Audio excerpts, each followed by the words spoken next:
Breast milk supply increase பண்ணுறதுக்கு நான் எடுத்துக்கிற பொருட்களில் ஒன்று தான் இந்த ஓட்ஸு. ஓட்ஸ் வந்து எனக்கு நல்லாவே ஹெல்ப் பண்ணுது பிரெஸ்ட் மில்க் சப்ளை இன்க்ரீஸ் பண்ணுறதுக்கு. நான் டெய்லியுமே எடுத்துப்பேன், அப்படி இல்லைனா 2 டேஸ்க்கு ஒன்ஸாவது எடுத்துப்பேன். இது எப்படி பண்ணுவேன் அப்படின்னு பார்த்தீங்கன்னா, இந்த ஓட்ஸ் வந்து நிறைய ஃபார்மில் பண்ணுவாங்க.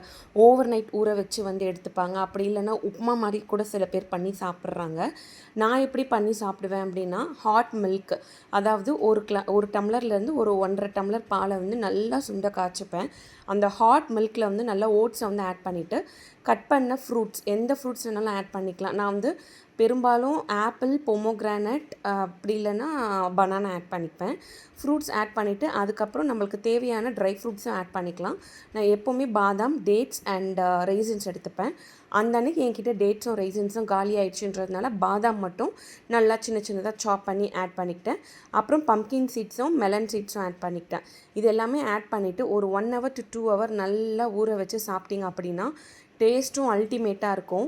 இது ஸ்நாக்காகவும் ஆகிடுச்சு, நம்மளுக்கு பிரெஸ்ட் மில்க் சப்ளையும் இன்க்ரீஸ் பண்ணி கொடுக்கும்.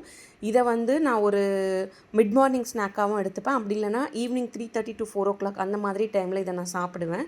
நீங்களும் ட்ரை பண்ணி பாருங்கள், உங்களுக்கு இது எப்படி ஹெல்ப் பண்ணுதுன்றதை எனக்கு கமெண்ட் பண்ணுங்கள். இதை தவிர உங்களுக்கு ஏதாவது டிப்ஸ் அண்ட் ட்ரிக்ஸ் தெரியுது, பிரெஸ்ட் மில்க் சப்ளை இன்க்ரீஸ் பண்ணுறதுக்கு வேறு என்னெல்லாம் ட்ரை பண்ணலாம் அப்படின்னு உங்களுக்கு தெரிஞ்சிச்சுன்னா மறக்காமல் கமெண்ட் பண்ணுங்கள். நான் போடுற இந்த வீடியோஸ்லாம் உங்களுக்கு யூஸ்ஃபுல்லாக இருக்குன்னா என்னோடய சேனலையும் மறக்காமல் சப்ஸ்கிரைப் பண்ணிக்கோங்க.